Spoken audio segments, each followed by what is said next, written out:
Ang topic po natin ngayon ay paghuhubog ng Diyos sa ating buhay. Ay sa binasa ng ating tagapagbasa, tayo dating makasalanan. Namuhay ng hindi matuwid sa harapan ng Diyos.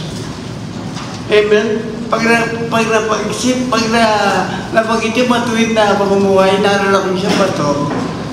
Meron isang pastor po ito. Kasi matuwid ang prayer ni Janice siya. Meron isang pastor, nagpastor siya ng matagal sa iglesia. Ngayon, nakita ng member niya, yung kanya pastor, nasa kulinarya. Pastor ba natin ito sa kulinarya? Sabi ng pastor, alam mo kapatid, nag-resign ako sa mga pastor. Bakit to? Ang aking mga member, kubog na hirap tuwid. Kaya kung pa sa kulinarya, lahat na pinapasok dito, puro matuwid na. Totoo po yung mangyayari na yung sa isang paso sa Bulacan niya. Kaya mga kapatid, handa ba tayo magpahuhubog sa Diyos?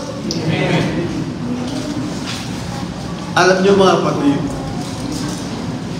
noong ako po hindi Kristiyano pa, at ako'y na-born again noong 1976 yung daw nagkakamali. Ang unang paghuhubog ng Diyos sa buhay ko,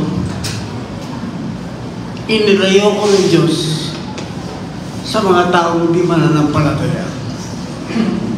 Unang punto, mga kapatid, para tayo medyo, unang punto agad tayo. Paano tayo hinuhubog ng Diyos? Amen? Binabago ng Diyos ang ating pananaw sa buhay sa pamamagitan ng paglayo sa mga taong hindi mananampalataya. Diyan tayo unang hinuhubog ng Diyos. Dapat makita, lalo na ng mga kabataan. Alam nyo, pag naisip mo, kabataan, kasi ako na-born again, kabataan pa ako, edad ko yung katulong kakamali. Parang 21 o 22, kabataan pa. Di ba kalikutan pa, naisip yun. Kaya mga kapatid sa mga kabataan na rito, dapat makita nyo ang katotohanan ng salitang ito. Hindi lang sa kabataan, sa atin lahat. Ako na paghuhubog ng Diyos sa akin mga kapatid. Inilayo ko ng Panginoon sa mga taong walang pananampalataya. Naranasan ko yata ang mag-solo flight. Bakit? Nilayo ako ng aking mga kaibigan. Alam mo mga kapatid, kapag ikaw lumuhay na matuwid, hindi na kailangan ikaw umiwas sa mga kaibigan mo eh. Ang mga kaibigan mo ang iiwas niyo. Bakit? Kasi hindi na gusto yung gagawa mo. Nung ako na born again, kasi ako mga kapatid nung ako hindi born again, persecutor ko eh, ng mga born again. Kapag nakikita ko ng nagababasali nagalatari, kinakantyawan ko yan. Ganoon ako makabastos sa mga mananampalataya. Binabato ko ng lata ng sardinas, lata ng gatas kapag pinakita ko. Binabato ko yan. Persecutor ako ng araw mga kapatid. Pero kinahabagan ako ng Diyos. At sa aking ginagawa na yun, ako naman ay hininga ng Panginoon. Bakit? Na-born again ako. Noon ako na-born again mga kapatid, inilayo ko ng Panginoon sa mga tao di mananampalataya. Bakit kailangan na hindi tayo sumama sa di mananampalataya? Pansinin niyo mga kapatid, ano ba maririnig mo sa usapan ng di mananampalataya? Kabastusan, mga biro hindi tama. Amen? Yan ang maririnig mo sa mga di mananampalataya. Ano sabi sa unang 2 Corinthians 2:4, 2 Corinthians chapter 6, 15 and 16. Pakibasa mo po. 2 Corinthians chapter 6, verse 14 to 16.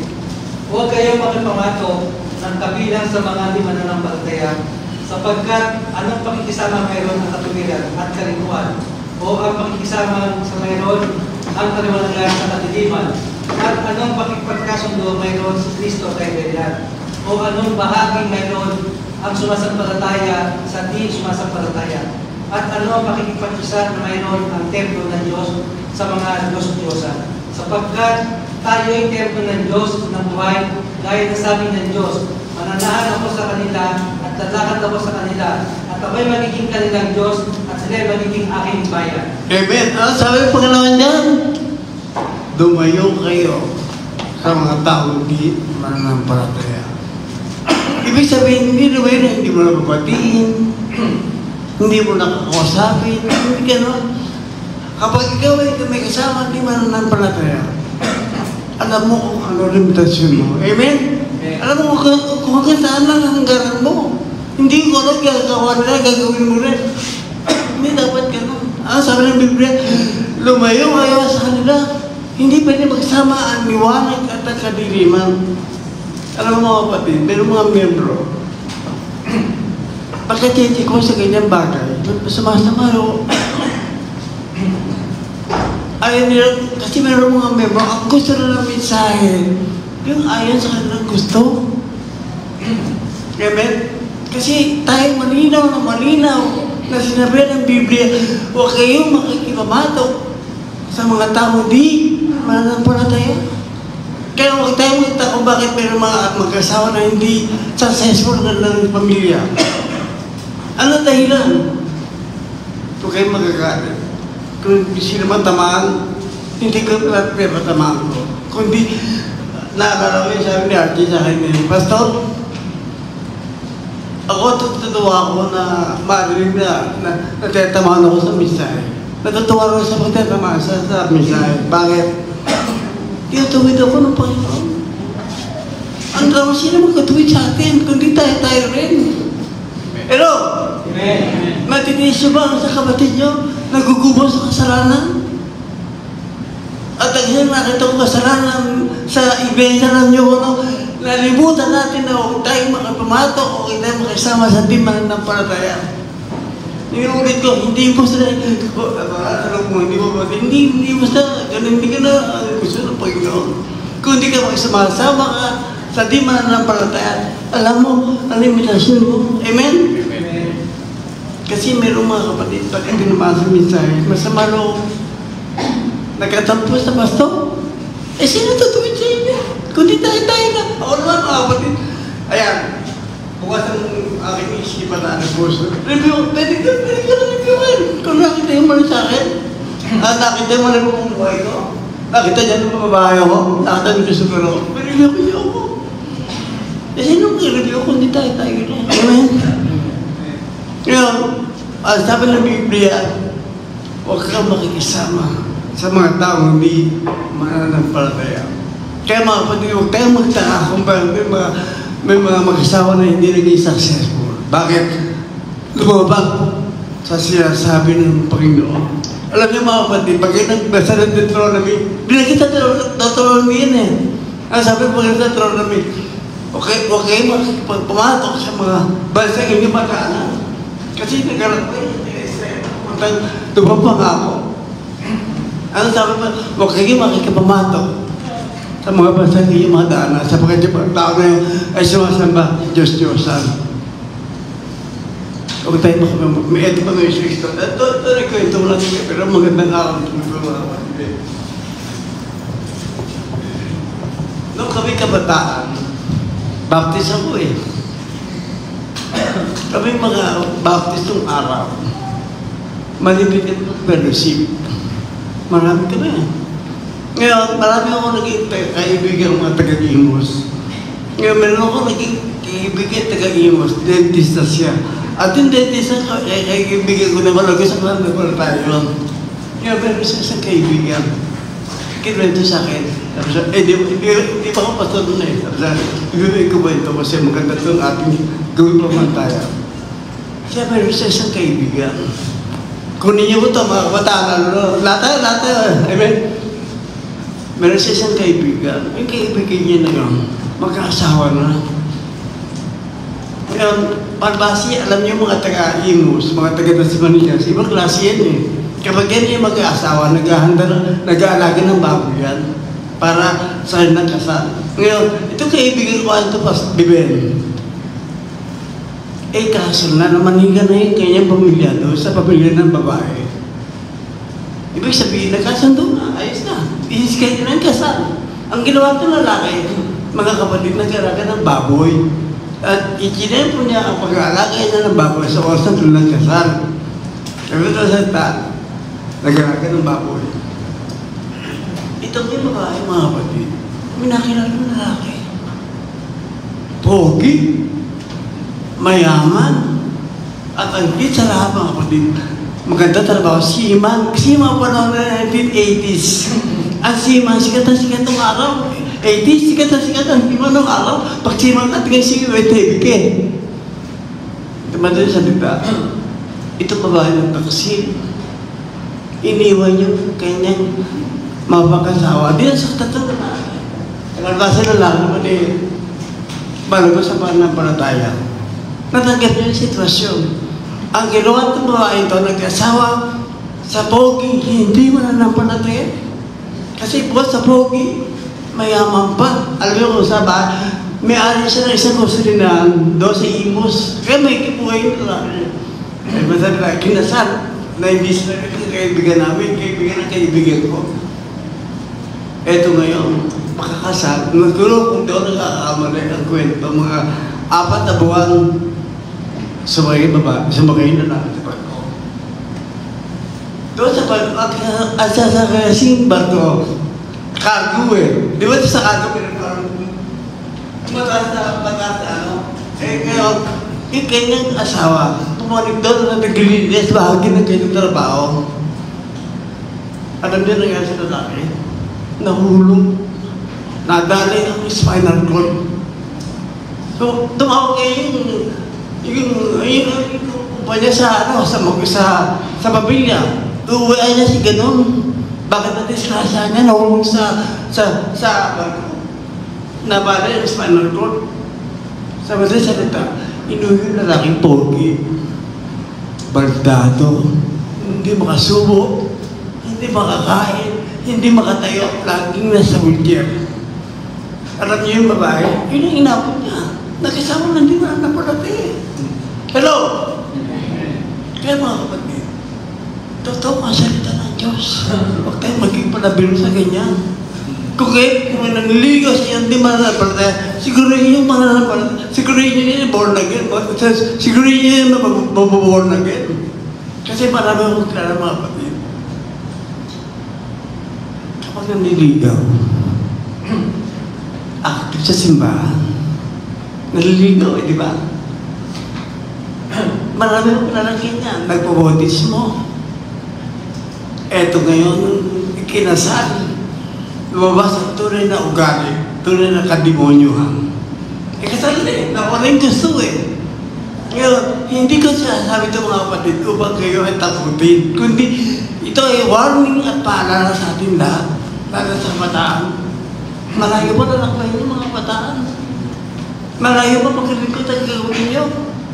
Amen, meron pa sa istorya. Puro istorya na lang tayo. Ito sa istorya.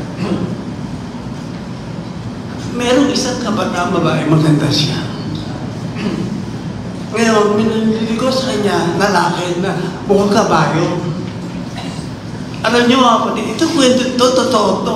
Pumutok na doon kami kabataan sa baptist. Ang lalaki, pangit, kapag salita, ang babae maganda. Ngayon, kinakusap ng pastor yung babae. Ba't hindi mo magustuhan niya kung naniligo sa pastor naman? Kaganda ko, uusuban mo na ako dyan, mukhang kabayo na yan. Pero pangit na namin. Pumutok-putok sa baptist ang bataan namin. Kasi magandang araw po ito. Ngayon, nagkakayon na lalaki. Talagang nandigaw. Prayer, regalo. Ito na lang, ito babae talaga, hindi gusto niya yung gustuhan. At sabi ng babae, Pastor, ang puso ng tao ay nababago, pero ang mukha ng tao hindi mababago. Ako yun. Ang puso ng tao, Pastor, nababago, pero ang mukha ng tao hindi pwede mabago. Tama naman! Ito ngayon, dumating ang pastor na sa church. Dumating yung babae. Pastor, hihingi kami ng counseling sa pagkakasal. Bakit mag-asawa ka na? Opo, Pastor. Sino mga mag-asawa mo? Eh, yung mukha kabayo. Ha? Basta hindi na po siya mukha kabayo yun. Mukha na po siyang anghel. Sa madaling salita, ang magandang magpagpagyan ng mga patita kasi hindi na lang mag-asawa. Alam niyo, nagkaanak. Ang anak mo, bisiro. Dagdag ko na lang yun. Ibig sabihin, naging masaya na ng kasama. Nagkaroon na isang buhos ng bayan. Amen? Ano yung mga kapatid? Meron, doon ako kami sa Baptist. Doon kami pakilala sa Baptist.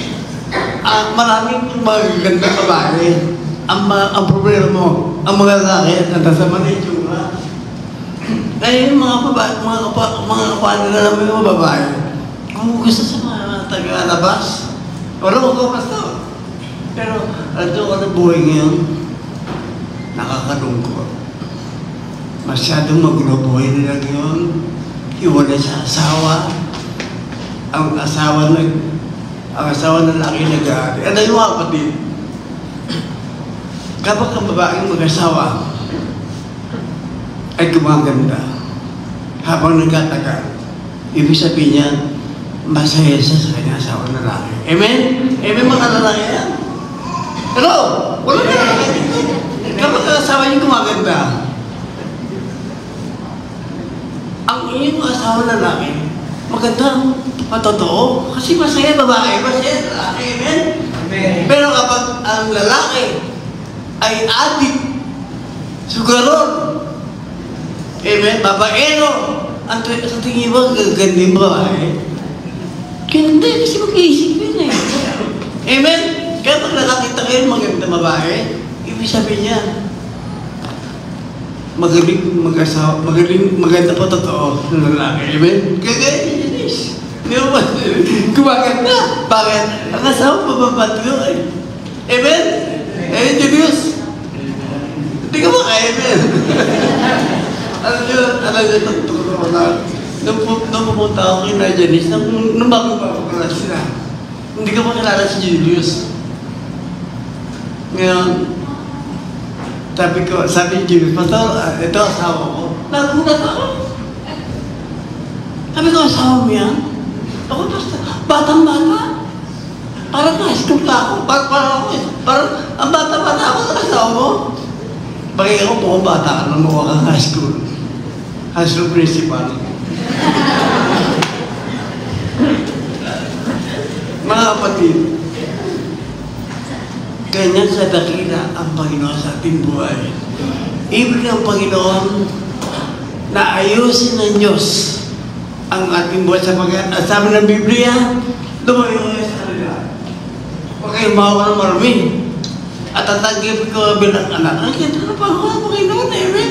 Kaya ako natutuwa ako, kaya mga kapatid, ako naniniwala na ang buong Kristiyano papunta sa tagumpay, amen?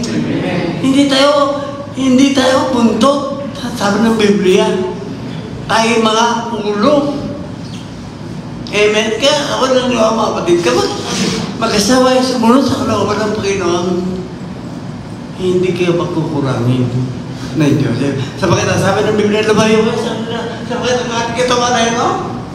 Templo ng banal na Espiritu. Kaya sabi ng Biblia, pwede bang magkasundo ang templo ng Diyos sa templo ng Diyos?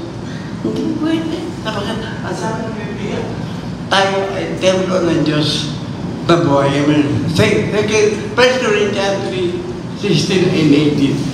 Ati mo kayo ba?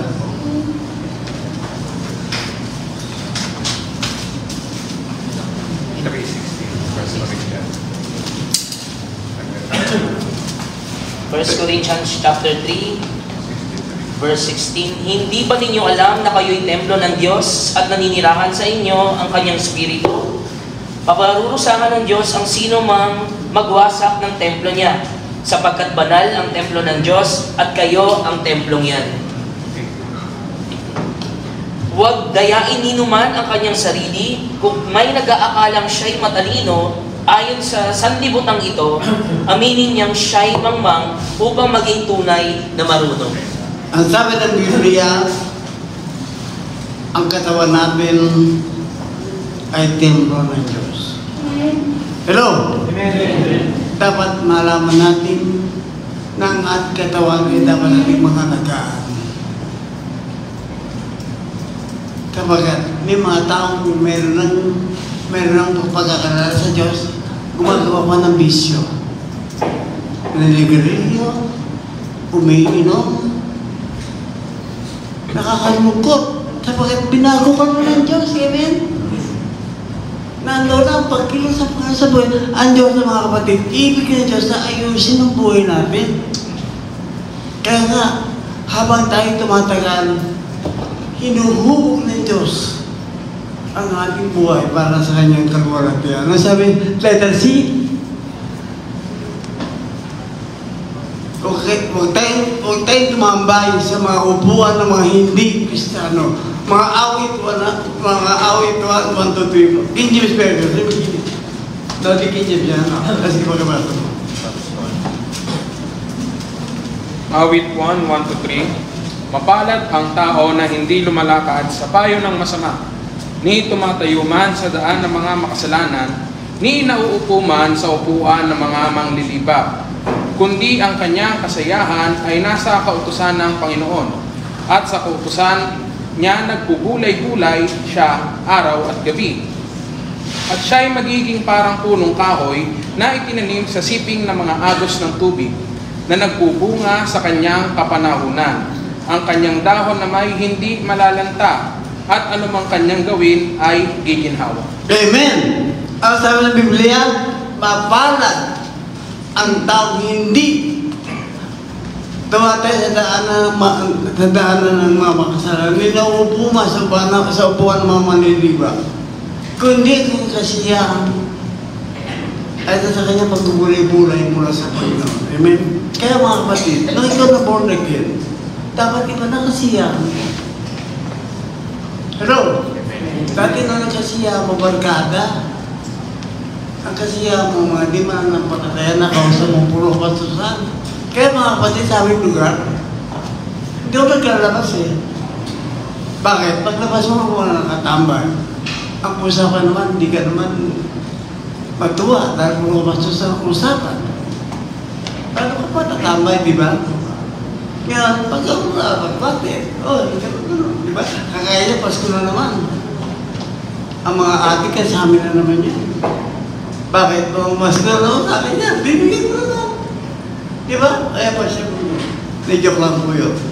Bibigyan ko na, mga ating sa talaga, Pasko, ito na naman ang mga ate. Nagiging ko pa, pananahin doon. Di ba, Jeff po sa akin? Bibigyan ko naman kasi pakikisama yun eh. Amen? Kasi maraming kabar ng sandaan eh. Di ba? Pili ko 10,000. Di ba? Pili ko 10,000. Hindi mo pa sa baba. Wala pamasok sa kanila. Mga kapatid, lumayo tayo sa mga tinatapalagaya. Kapag ang buhay na hindi manapalagaya, mga kapatid, ay gagamitin ng Diablo sa buhay natin. Amen? At ang maglayo sa di mananampalataya, yan ang simula ng para ng Diyos. Kaya mga kapatid, naranasan ko yun ako nag-surprise. Kinukwento ko sa inyo.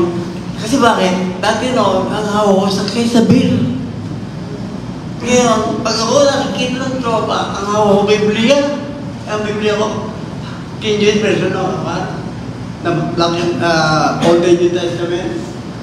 Nakakatawa pa ngayon sa ulo ng Bible ko na yun. Pag ako pa doon sa tropa ko, at bendara akong Bible, kinakantsawan ako.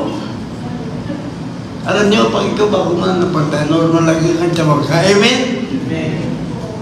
Ngayon, pag ako pa nagdaan, dalawang Bible na kapag kinakantsawan ako, uy, pastor. Kaya nahiya ako.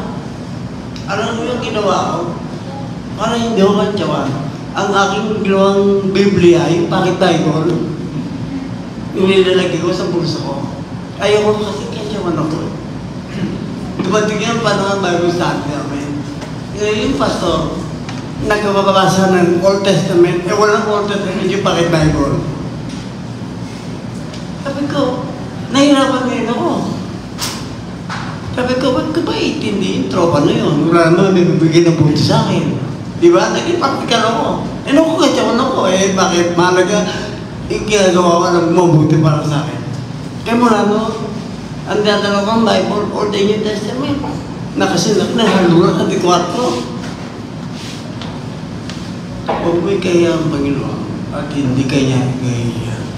Pag kinaya mo ang Panginoon sa mga kaibigan mo, sa mga katrabaho mo, sa mga kaklase mo, itatandaan nyo, pagkalap na sa Panginoon, ikayayarin tayo ng Diyos sa kanyang amuna sa langit. Biblikal yan.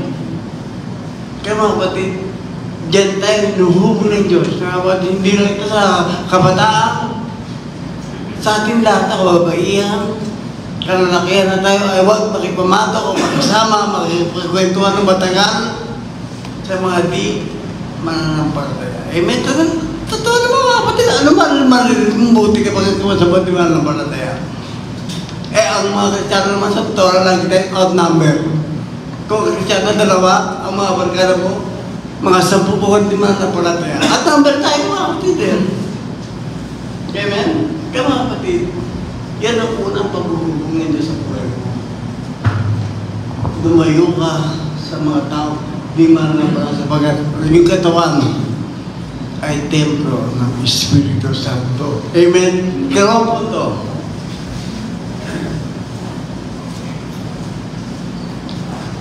Ang ginagawa mo ngayon ay dating ayaw mo. At ang ayaw mo noon, asa mong ginagawa? Noong araw ay nagsisimba kayo ng linggo. Aminin natin, nagsisimba kayo ng linggo araw? Ba hindi. Ang sarap natin matulog ng linggo. Ang sarap magsabaw kung linggo. Ang sarap mag-inuman kung linggo. Andyan ang tropa mo. Kompleto. Amen? Masarap yata mag-gutay pagkalinggo sa beer house. Bagat hindi ko experience yan. Pero yung mga tao, mahilig sa beer house. Kakanta-kanta. Masaya na. Lagi yung nagkasama parka. Iyatang buhay ng mga timan na palataya. Ngayon, ikaw ba nagbasa ng Biblia nung araw? Hindi. Nananalangin ka ba? Hindi. Lahat ng ayaw mo noon, nang ikaw hindi ba napalataya, ay sa mo yung ginagawa ngayon. Ano yung ayaw mo nung araw na ginagawa mo yun? Ay kisipa ka rin kung linggo. Pero, di ba ikaw ba sumisimba? Hindi ka sumisimba ng araw. Sabay simba ka pag birthday mo. Saka pag medyo maganda damit mo mga kapatid, ganda na damit. Bago sapatos mo. Ando yung girlfriend mo, ando yung nililigaw mo kaya kasi may simba. Pero nang ikaw ay na-born again, kumikir sa Diyos sa buhay mo upang ikaw ay magsimba ng linggo. Kaya ganda yung topic ng Friday, tungkol sa pagsamba, tungkol sa ikapitong araw. Totoo mo, ibigay sa atin ng Diyos sa ikapitong araw. Ibigay ng Diyos sa atin ang 6 na araw. At ang ikapitong araw, siya nagpahinga, ibig sabihin, ibigay natin ang ikapitong araw sa Panginoon. Amen? Amen. Kaya, yan ang ayaw mong gawin noon sa mong ginagawa ngayon. Amen? Kaya, mga kapatid, tayo po ay binangunan ng Diyos. 2 Corinthians 5:17. Yan. Diyan ang pakibas mo. 2 Corinthians 5:17. Kaya kung sino makakatagpo sa akin Kristo ay isa na ang bagong nilalang. Wala na ang dating pagkatao, siya ay bago na. Amen! Siya ay bagong nilalang. Wala na ang dating pagkatao niya. Siya ay bago na. Hindi tayo mga kapatid, kapag ikaw ito rin na born again, may makikita magawa mo sa buhay mo. Hindi pwedeng wala. Tandaan natin yan. Na born again ka, hindi ka nabago, ba hindi ka born again? Amen. Pero, kapag ikaw na born again, saan mo sa gusto, babaguhin ka ng Diyos. Pero, kaya sabi ng Biblia, ang lahat ng dating bagay ay lumipas na. Narito sila yung mga bago na. Bago ko na nila mga kapatid. Dati wala kang pag-asa. Binigyan ka ng Diyos ng pag-asa. Amen? Amen. Alam niyo, dumating sa bago, minsan naging ano ko. Parang, minsan po hindi tagal na ano ko, parang wala akong pag-asa. Pero nakakala ko sa Kristo. Umuwas mo sa akin ng tunay na pag-asa para sa akin. Amen? Kaya mga kapatid, tayo binago ng Kristo. Amen? At sabi niya sa David, dati nagbabasa ba kayo ng Biblia? Ako noon, nagbabasa ako ng Biblia kasi may Biblia sa amin. Pero mga kapatid, bubuksan ko na sa saglit. Ano ko na pinabasa? Genesis. Kasi meron pa nagbasa ng Biblia na nagsimula ka sa Biblia. Sorry po. Meron pa nagbasa ng libro na nagsimula ka sa Biblia. Siyempre nagsimula ka sa simula. Ito sa umpisa, di ba? Kaya naman po nagbasa ng Biblia, mga kapatid. Ang unang binubukas ko, Genesis. Kasi hindi ko naunawa ng Biblia. Iba ng Biblia, mga kapatid. Kung tawagin po ng mga Bible scholar ng Biblia, Little Library. Bakit Little Library? Kasi ang Biblia po ay binubuo ng 66 na libro. Amen? Kaya kung simula sa Exodus, nagsimula ka sa Ephesians, okay lang yun. Amen? Dati hindi na nagbabasa ng Biblia, pero ngayon, nagbabasa na tayo ng Biblia. Yun yan, dati ayaw mo sa kung ginagawa mo. At kung ano yung dati yung ginagawa mo, ayaw mo nagagawa mo. Kayo ba nainom pa? Nainom pa kayo? Naninigarilyo pa kayo? Magbago-bago na sa akin, delikado yun. Ang gobyerno na sabi naman sa katawan niya. Bakit tayo nagbabasa ng Biblia ng Panginoon? Ibig ng Panginoon na ang kanyang katwiran ay siyang magkatwiran natin. Amen? Dali ba kibasa ko yung Matthew 6:33. Maganda na yung James.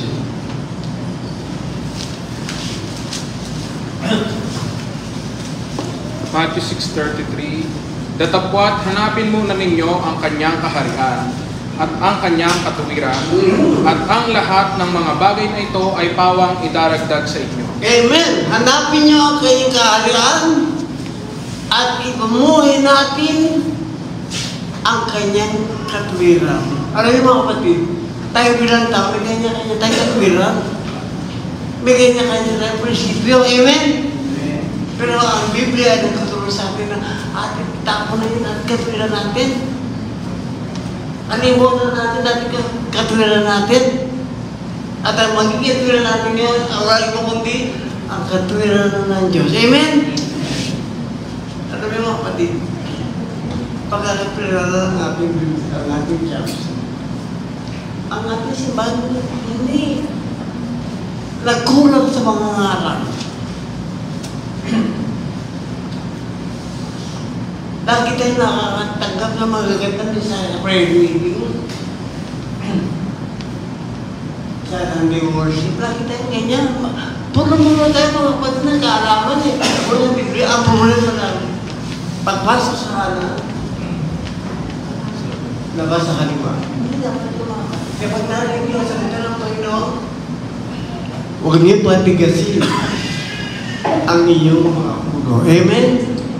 Let us see.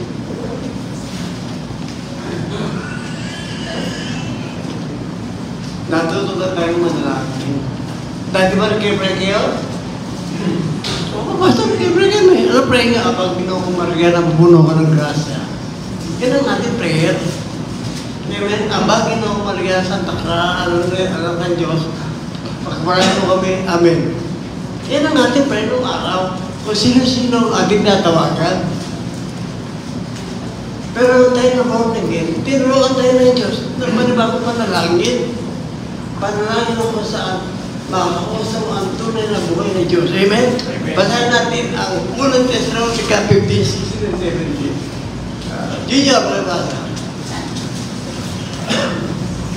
First Thessalonica 16:17. Magdala kayong lagi. Palagi kayong panalangin.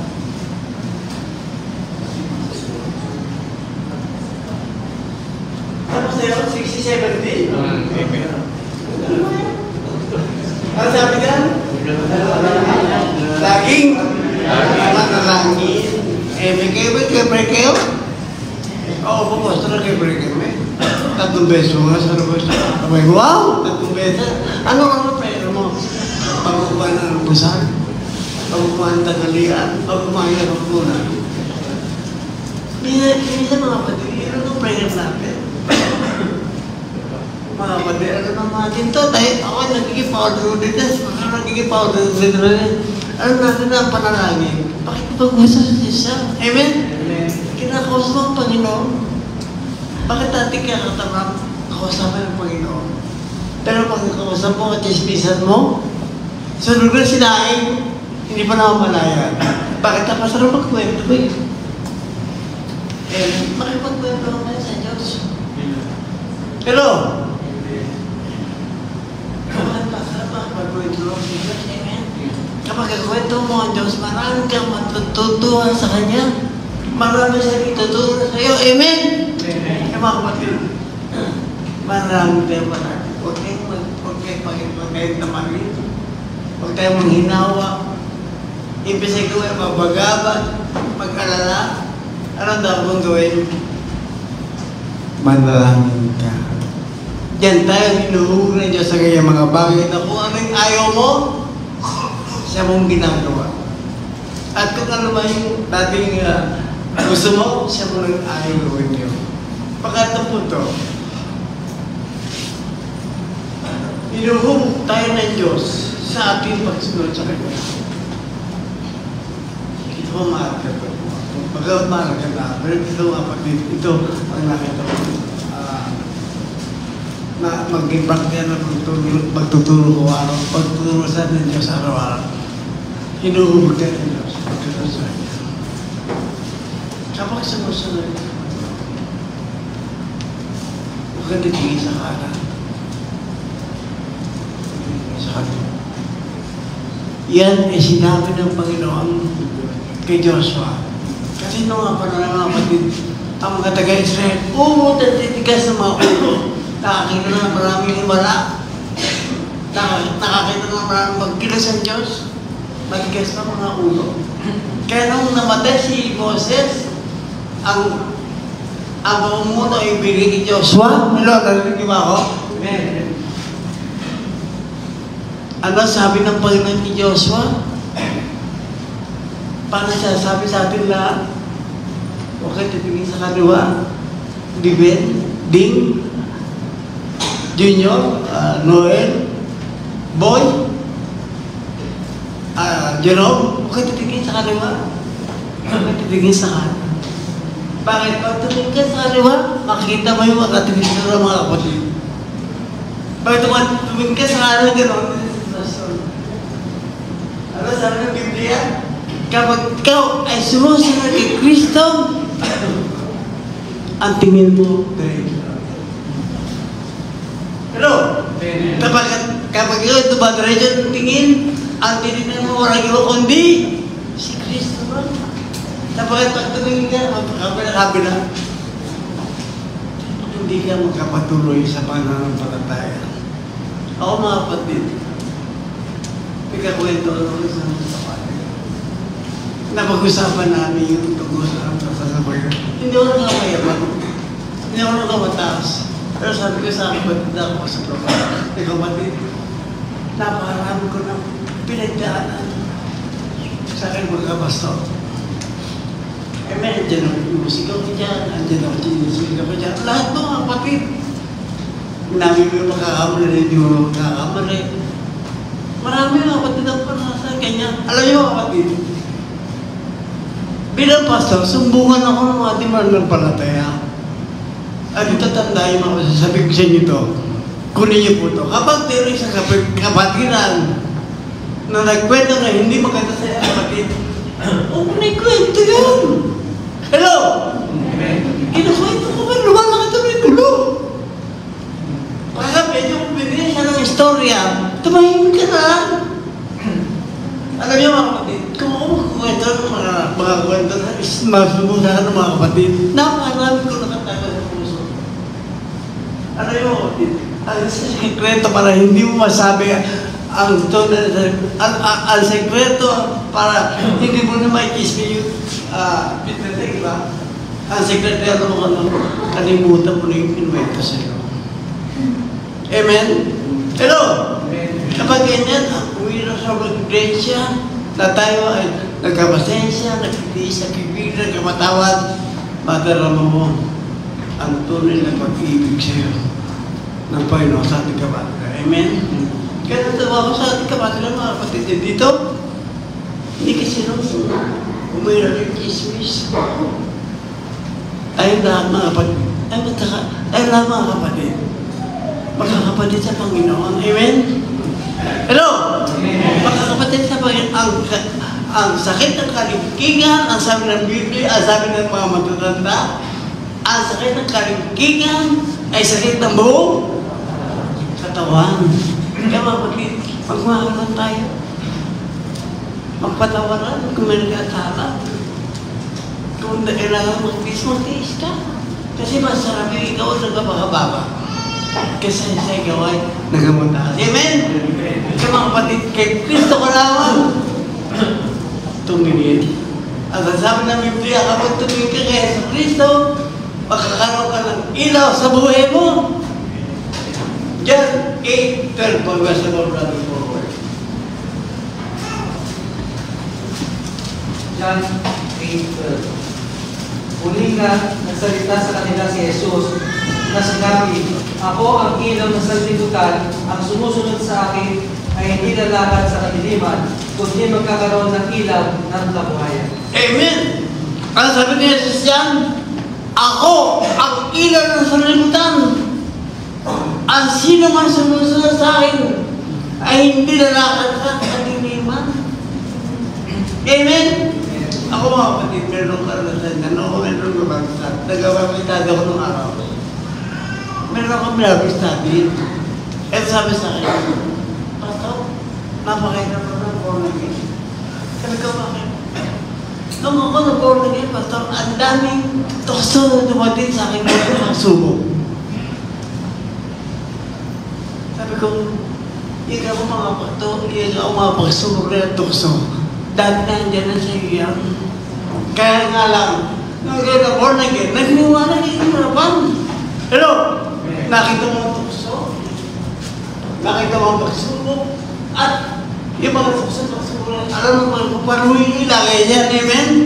Nakahindi kayo nito, hindi born again. Natatokso ko na.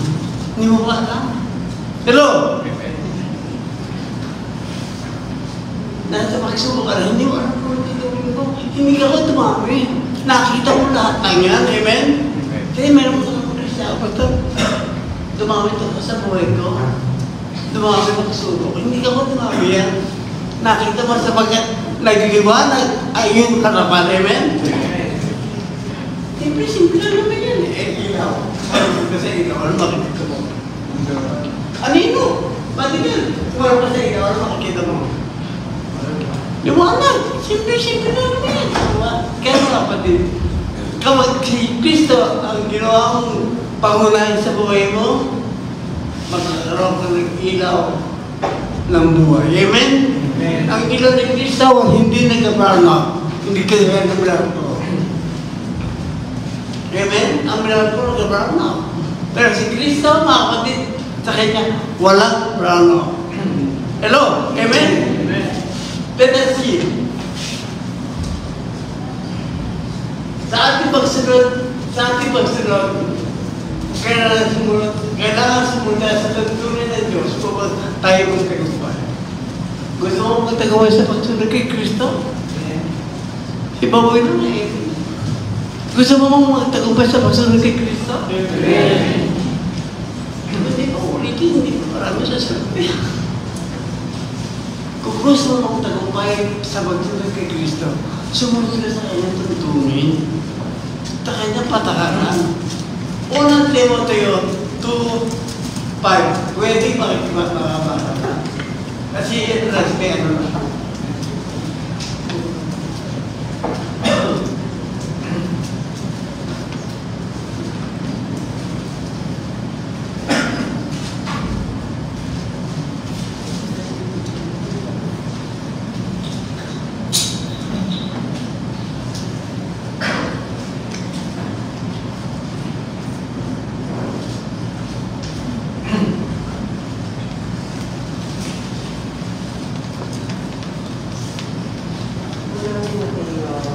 Dubai.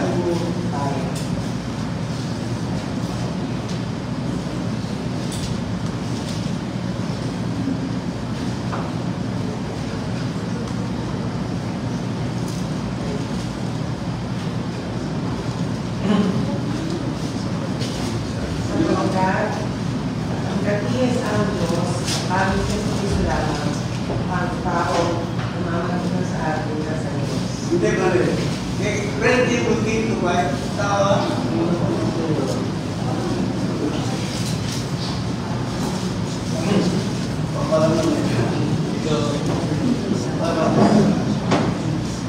Nasabi kasi dyan.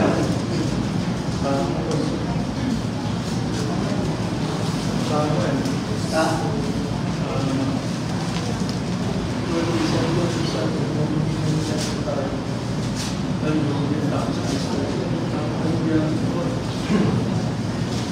Second Timothy 2:5.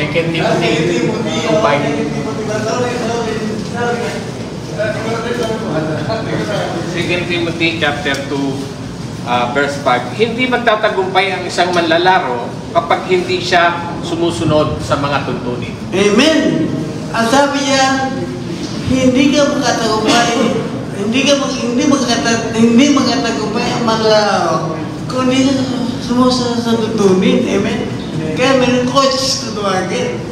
Alam niyo mga kapatid, noong kami kabataan, naglalaro ng basketball, ang namin hindi malakas. Ang problema mo, doon kayo nalaro, talo kami ng talo. Bakit ka na natatalo? Eh, paano kanya-kanya biyahe? Hindi siya masunod sa coach. Kaya nakikimig talo. Amen? Amen. Kaya di ba kapatid sa buhay ka? Kapag hindi ka sumunod kay Kristo, hindi ka makakatagumpay. Kaya mga kapatid, sundin natin ang tuntunin ni Kristo upang tayo ay magtagumpay. Amen? Amen. Na-bless ba kayo? Amen.